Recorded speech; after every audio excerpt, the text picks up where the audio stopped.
Hello, my name is Laura Burkhardt, and I am here with Kim Sin. I have hiccups, by the way. I'm here with Kim Sin, and she is the corporate yoga extraordinaire. And she's going to be talking with us today about teaching yoga in the corporate world and how that goes, and the pluses, the minuses, etc. So, Kim, why don't we get started? Why don't you tell me about your background and tell me about your background just in the yoga world, and go from there. Yeah, Laura, thank you so much for having me. I'm super excited to talk. As far as my background, I was a happy, active kid, and I grew up studying dance, jazz, and ballet. And so physical activity was a big part of my life ever since I was little. I was really interested in the arts, and I grew up also studying violin. And I remember in late high school when it was time to decide what I wanted to study in college and what I wanted to do with my life, I kind of had no idea. I did start college and I thought, oh, I can go to dental school and I'll be a dentist. And around age 18, 19, I took my first yoga class, so early in college. And I remember actually hating yoga. I took a power yoga class and I was like, this is not relaxing. But through college and shifting majors multiple times and deciding to go into the world of sales after college, I always maintained a pretty regular yoga practice. And after working in sales for a couple of years, realized that it wasn't super fulfilling for me to be in the corporate world in a sales, and I also did some event marketing. There was something missing in that type of work for me. So long story short, at age 29, I was doing a lot of yoga and enrolled in my first teacher training program in Southern California.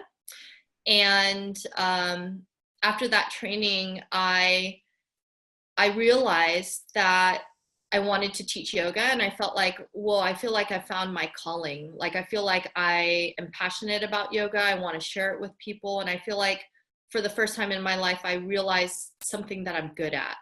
So I started teaching yoga in many, many studios, and I felt like a chicken with its head cut off because I was going from teaching like 5 classes a day and making very little money. And I had the opportunity of subbing a corporate class for my mentor, Jason Crandall. And I realized very quickly that in my first corporate class, when I was subbing for him, that the corporate world felt familiar to me, but also very new because it was a new context where I was helping people to practice yoga at a place where they're often stressed and they need some grounding and some physical and mental, emotional rejuvenation. So that's my background, and that's kind of how I started teaching corporate yoga. Mm-hmm, mm-hmm. So then you just decide to actually make a shift to just focusing on corporate yoga classes after that, or? Yeah, it was definitely around that time with that first class where it felt like something clicked for me, that I realized I already knew I wanted to teach yoga as my career. Mm-hmm. And then there was something so satisfying about teaching in the office setting that was super inspiring. And with that first class, when I was paid, the rate was so much more stable and higher than so it was a flat rate compared to the variable per head rate that we often get at a studio. So yeah, it was like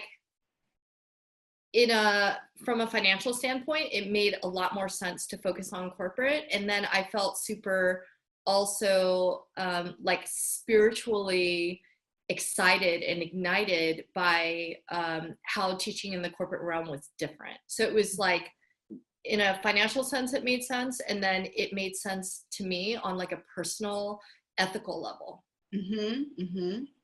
Yeah, definitely, since you've been there and you're seeing it and you're helping people with their stress. So what would you say is their biggest struggle, like the clients that you see in the corporate world? Is it stress? Is it managing that? Or what is the underlying theme that you normally see? Like, what do I think causes their stress? Well, no, not no, wait, no. Like, what is that the main reason that you think they're actually showing up and coming to yoga classes in a corporate setting?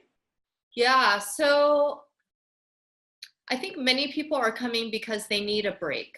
Mm-hmm. They need like a mental, physical, get away from their desk, get away from the pressures and the demands of their work. Um, I see a lot of people come because, yeah, I think they need a change of space, of headspace. I think that it's safe to say that many people are exhausted from the pressures of work and then also the pressures of personal life and managing all of that. Mm-hmm. I find that I see a lot of people come to corporate classes at their work. I see that the people who come often don't have time, or maybe, they don't have time or maybe the resources to go to class outside of their work. So when they come, they really need it. When they're showing up to class at the office, they really need it. And it's very valuable to them because they're not really getting it somewhere else.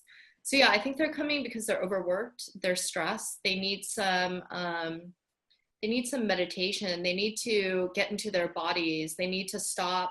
They need to breathe. And then a lot of people in the office setting, I think, have like back issues. And Mm-hmm. the strain of actually standing or working at a desk for 8+ hours a day, I think that definitely takes a toll on the body. So people come to help counterbalance those strains that they endure when working at the office. Definitely. Is there normally a class level that you normally see that shows up, that comes to your classes? I see it's a mixed bag. Mm-hmm. I personally love seeing people who are brand spanking new because I think that's always really rewarding to help introduce yoga and the power of yoga to new people. And it's always really, really fun to witness that. But I do get a lot of experienced people too. Like, although I said a lot of people that I see often don't have the time or the resources to do other yoga outside. Of course, there are people who come who have had extensive, long practices too. So I usually teach all levels classes. But my personal style is also to teach classes that are super smart and accessible and deep in a way that translates to new people and experienced people all at the same time. That's good. Yeah, yeah. And are they different sizes? Like, are some like a few people and some a lot larger? What are the You're different? so cute. Your hiccup is so cute. So I know they keep coming, and I've been getting hiccups a lot lately. I have no idea why. So anyway, there was another one. I know. So yeah, like, so the class size, Yeah. some small, some large, age. Yeah, so I would say that I feel really fortunate to work with companies that tend to be on a smaller scale. And so the classes that I end up teaching are a bit more intimate. I often teach classes, I would say the average is like 4 to 6 people. Mm-hmm. And I really love the intimacy and my ability to really connect with people because the classes are more intimate. But I've also taught classes where there are like 15+ people. Mm-hmm. No, that's good. And what is the general length? Is it normally 60 minutes or 75 minutes or 90 minutes? The most common duration for class time is 60 minutes. That seems to be the most digestible for HR in their budget. I think it's the most digestible for the practitioners or employees' schedules. So you asked about age. Sorry, I forgot to answer that. As far as age, especially here in San Francisco with the tech boom, this current tech boom, there are a lot of really smart, like 25 to 30-year-olds. I'm seeing a lot of 25 to 30-year-olds, but I also definitely get adults, like people who are over 18 all the way up to like 65. I like how the tech ones, the young ones, the tech ones, those aren't the adults, but you also get the adult, you know, then you get the ones who are like post 25, 26. Exactly. You know, you're not adults until after 30, right? After 30, then you're adult. Yeah. I'm not even an adult yet, and I'm almost 40. Yeah. What's that? I'm not even an adult, and I'm almost 40. Oh, I know. I'm like forever 25. I stopped at 25, and even though I started practicing it not started practicing, I did my first teacher training when I was 29 also. Oh, you did? Yeah, 25. Yeah. Okay, I want to hear more about this later, Laura. And also going back to your dentist comment, your thing about being a dentist, your teeth always look great. I've been saying that for years. You have really nice teeth. Thank you. I know it's totally off topic. So, yeah. So you teach youngins, you teach some young sprouts, and then you also teach some people who are now adults, who might be a little bit older than like the young ones. Wise and experienced. Yes. Yeah, absolutely. And then how often do you teach clients? Like how often do you teach a certain company? Yeah, so I would say in total, I have a team of 7 teachers, and we have about almost maybe like 28 regular clients. And out of those 28 regular clients that we see at least on a bi-weekly basis, that a small fraction of our partners have classes twice a week, and then majority of them are once a week. And then I have one client that I see bi-weekly, every 2 weeks. Okay. Wow. All right. And then when did you get to a place where you decided to start hiring other teachers to help you teach these classes? It came about, so the company has been around for almost 8 years, and I managed it myself, teaching all of the classes until I would say a year and a half ago. And it was very easy for me to come to a point where I knew I had to integrate more people. It was when I started to kind of lose my shit. The quality of my classes was starting to deteriorate a little bit, because managing the business and then teaching all the classes, I wasn't getting enough rest. So it was about a year and a half ago that I started to contract with teachers and have them basically, I had a couple take over my own personal classes that I had for a long time that were not really logistically and financially making sense for me anymore to teach, but I wanted to put those clients in good hands with other teachers. Yeah. Well, wonderful. Yes. No, that makes sense. I mean, it's nice that it's grown so much that you have to hire other teachers. Yeah. Also. I mean, yeah, that's really, that's a good problem. That's a good problem. And how do you find your corporate clients? So if there was a yoga teacher who really wanted to get into teaching corporate clients, how would they go about finding these businesses and getting businesses interested in having yoga at their location? Laura, I feel like this is the $1 million question that I'm asked all the time, and that I will forever always ask myself, because I have some concrete answers that I think may be helpful for people, but I also feel like there's an element of unknown and mystery. So the main way that I acquire new clients is through referrals. And so the way I look at it, like my auntie is a cosmetologist, she's a hairstylist, and the way that she's built her business is doing a really good job, and recommending that her clients talk to their friends to create awareness around her business. And so referrals are the main way that I build the business. So I try to do a good job to create more referrals naturally. At the end of my classes in the corporate setting, and when I did teach public classes, which I don't anymore, I would even make announcements at the end of public and corporate classes and say, hey guys, really love teaching you today. By the way, my main passion is bringing yoga to the workplace.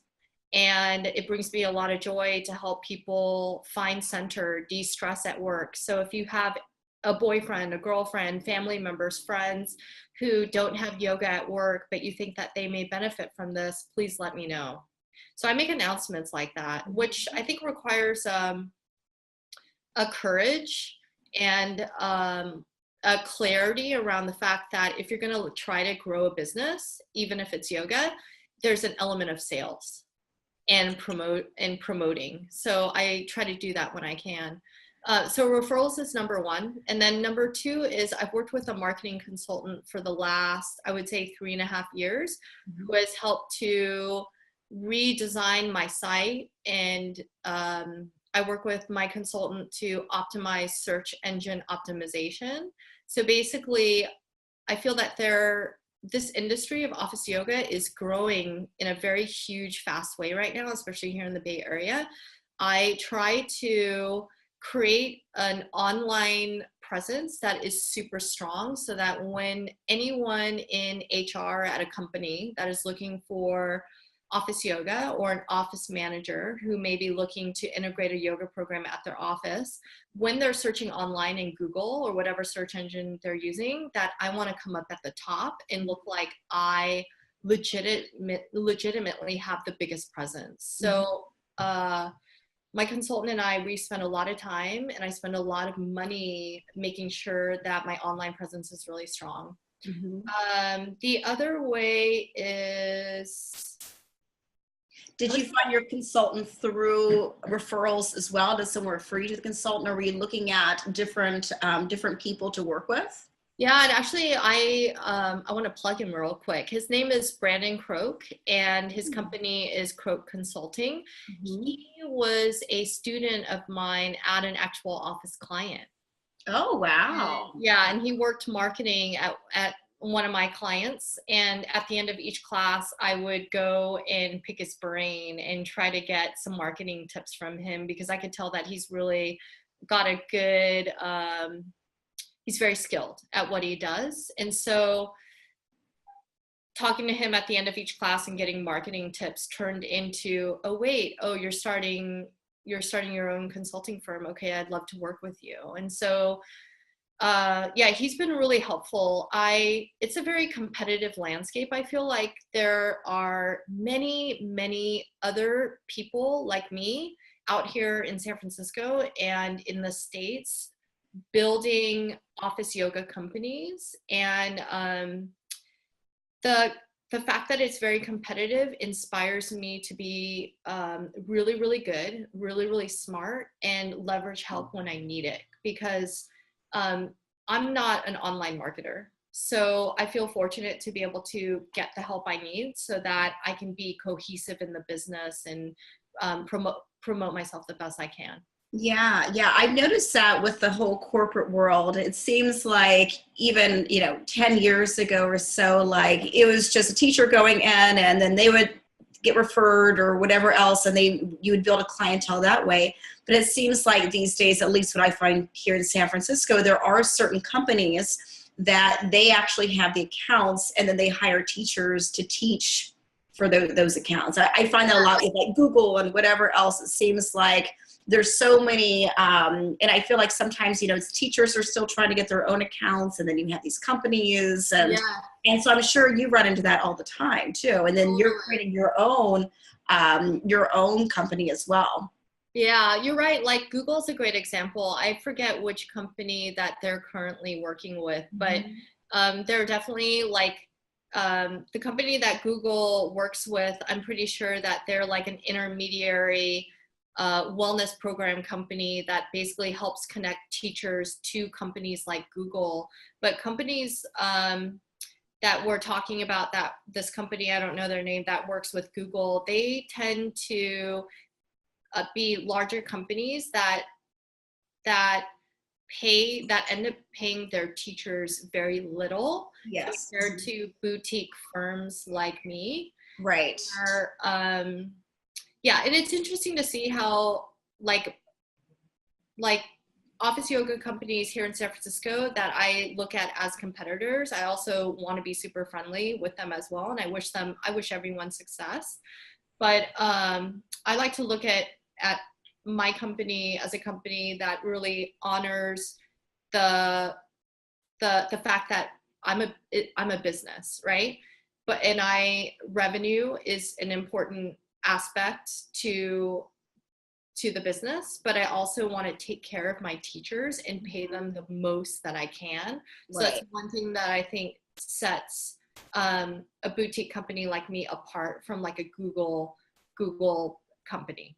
Right. I actually, the reason why I brought that up is because I know I worked for that company for like 3 minutes, and I drove like an hour to go teach a class for a very little rate. And I was like, nope, that's it. I mean, It's not worth it, right? What's that? It's not No, worth it's not worth it. No, it's not worth it. So I think it's good, as you were saying, to like honor your teachers. If you are going to work with someone, or you're going to hire teachers, or you're going to be that teacher that's being hired, making sure there's a really good relationship and making sure that everyone's benefiting. So I think that's really good.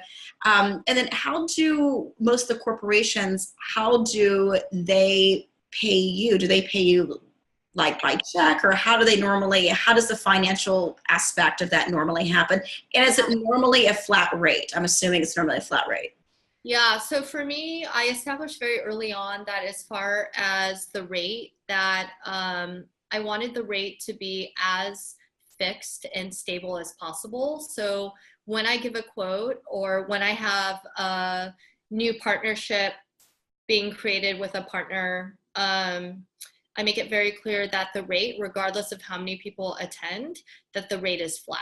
Mm-hmm. And so as far as payment, the way that it works with most of our clients is I usually send an invoice monthly for the month's classes. And then as far as payment, I get a lot of checks through the mail, which usually takes some time.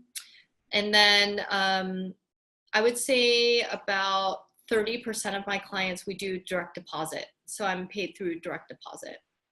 A very small, I'd say 2 clients out of the 28 pay quarterly via check or direct deposit. And for those who are watching the interview, for those who are asking like how much should I ask for? Mm-hmm. Yeah, I think that's a big question for most people, especially if no matter if they're a newer teacher or if they're a seasoned teacher, but they're interested, or they've worked in the corporate world, and they're like, or they're burnt out teaching 5 million classes, public classes. I'm sure they're wondering, like, how do they go about the process of, do they say this is what my rate is, and then like, do they negotiate? So yeah, what would you say? Yeah. So I want to start off by saying that through the 8 years that my rate has changed a lot from year 1 to year 8, like vastly, vastly different. I would say that like my first year of teaching office yoga, I think my rate was like 120. And now when having an initial conversation with a prospective client, the range that I give, and the range is based on a couple of variables that I'll go over in a second. The range that I give is 165 to 235 per hour. And I know to many people that may sound like, whoa, that's a lot, or maybe in a different market, whoa, that's kind of low. For me, I like to give the range because I create a rate that is based on the frequency of the class, the time of the time and day.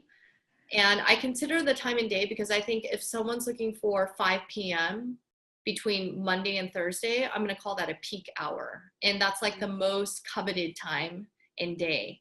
But if someone wants a class at 11 o'clock on a Tuesday, which is kind of a dead hour for many teachers, then I feel like it's okay to charge less. Mm-hmm. So I give the range, and the range is, the actual price is based on the frequency of the class, the day and the time, and then where are they located. Mm-hmm. So how much is someone going to have to spend on gas to actually get there, and what's the additional travel time that's all going to take. So I think it's really important to give a range, and then I find that helpful for me. And then once I give the range, I weigh all of those variables and go, okay, this is the rate. So you first ask them what time, and you ask them, is that what you first get the information from them, what the frequency is, how many people are showing up, what days, times, all that, and then you say, based on this information, this is how much it's going to cost. Basically, yes. I like to, long story short, like when trying to create a new partnership, in the initial conversations, I like to get as much information as possible and always put the client's needs first. Like, okay, so how do I understand your need? And then convey how I'm the perfect fit for you. I would love to help you. And then based on, yes, all the information you've given me, then I give them the rate. Okay. But Yeah. I usually try to not race to give them the rate, because the rate is so unique to all of those variables. So I try to, yes, get all those variables first. Yeah, no, I think that's a good point, because I feel like with the rate that's been given, I know sometimes it's anywhere from like, 100 to over 200, 250. And I feel like at sometimes I feel like even myself, when I've done some corporate classes, I've had to almost play with the other people, not with them competing with, like these companies that are coming in and whatever else. So I know for a while, some was 100, some were like 200. And even after time, the company itself would say, hey, you know what? After 6 months, maybe a year or whatever, they were like, $200 for this class I think was going to do a little too much for them. So a lot of times I feel like, as you're saying, I've played with the rate and like trying to figure out like, okay, is this a worthwhile time? Is it okay that I'm going to make like $100 here instead of, $200? Is that going to be good? And, so I think you're right. It's like you have to play with the time.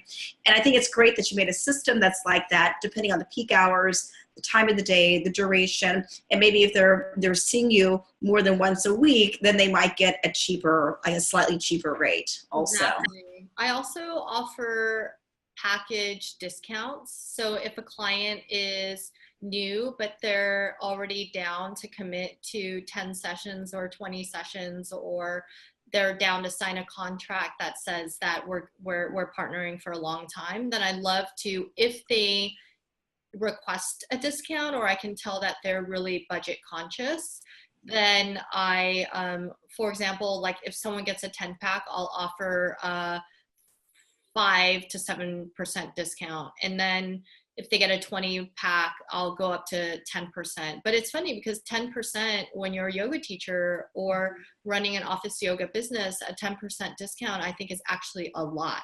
It's a discount. Yeah. Yeah, definitely. So it seems like doing corporate classes can create a sustainable living for a yoga teacher.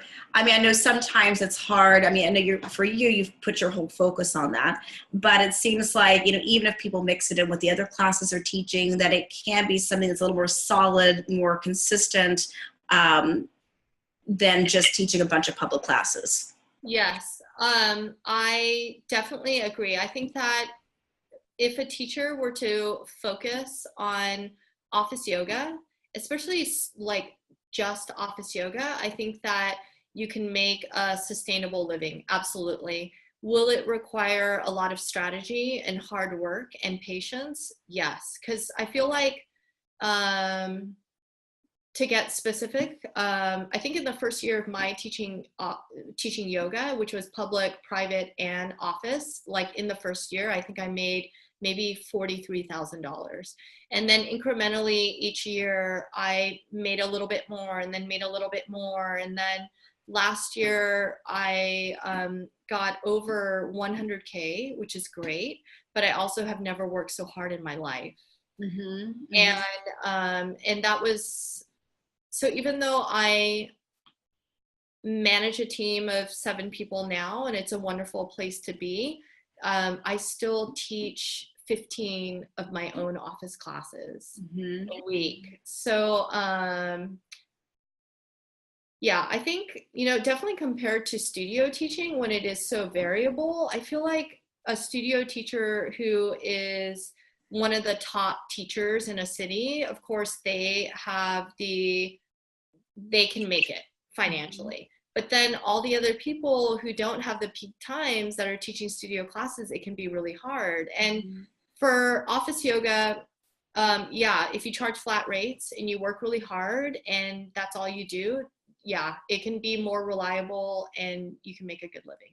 Yeah, and I think for teachers, no matter if it's public classes or corporate classes, as you said, even though you had a really great year last year. Congratulations. Thank you. You're so welcome. It is finding that balance of like, okay, you worked really hard, you worked your assets off, but also did you have that much time, or what else were you doing? And I think that's a big component for yoga teachers in general, especially if you're trying to do it as a living, is, most people sometimes think we're like floating on clouds somewhere, and you're like, no, actually I work and I sleep, and that's, and trying to find that balance over time, have relationships or family time or walk outside, whatever it might be. So yeah, so I think that's a good thing that you've put in the work, you've done the time, but at the same time, now it sounds like by hiring other people, you're also trying to find balance again in your own life. You're so right. And yeah, I feel like it's ironic because that's what we're trying to do as yoga teachers, right? Is to help people to find balance. But when we're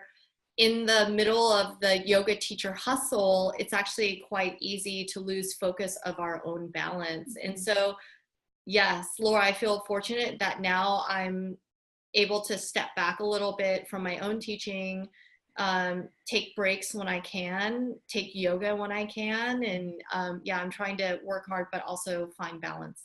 Well, that's fantastic. And so, like, what would you summarize as being some of the pros and the cons of working as a teacher in the corporate yoga world? So I would say that the financial stability is obviously a plus. I really love that. I resonate a lot with the corporate setting. Like, I didn't necessarily want to have a job in a corporation as an employee, but I want to call it moonlighting. Like, I love going into 12 different offices during the week and meeting a bunch of different people of different industries, like working with scientists, working with, like online marketers, working with writers, people who do all different kinds of things from different backgrounds. I love that I get to interact with so many different people, so many different companies, and I go in for a little short amount of time. And so I love that aspect, like the job diversity. I have a lot of job diversity. Another pro would be that I really love teaching yoga. So to be able to have like a wealth of all these different people to share what I do with, like, totally fills me up and is really great. So more pros and cons. I don't really have cons for teaching in the corporate world, outside of what I may have already mentioned. One little thing that doesn't come up a lot, fortunately, is that I have one client that I worked with long term that has basically never been profitable, but they're really, really intent on having their program. So they'll pay me sometimes 2 months late. Oh, right. So that's a con. What about not knowing how long the contract is going to be, or how long, like you might have the class may last for 6 months, a year, 2 years, and not really knowing how long this is actually going to last. Are they going to keep it going on? So is that like something that you have to deal with? That's a great point. So fortunately, especially lately, I haven't had to deal with that sense of unknown and risk too much. Like, I was actually talking to another teacher recently, and they were telling me about how they kind of professionally had a lot of they had their eggs in one corporate yoga client basket. Mhm. And compared to me, where I'm really spread out over many clients, she had her income coming mainly from one client, and then she lost that client. And so that's definitely a risk. And that's I feel like a reality of this industry is that nothing is permanent, right? And even in a corporate setting where you're you know, working full time, working 40 hours a week, that's not even permanent either, right? Mhm. Um, I've been laid off from an office client out of nowhere. I've had a client go through multiple rounds of layoffs and then finally drop their yoga program. So I've definitely had that kind of like breakup heartache, professional breakup heartache.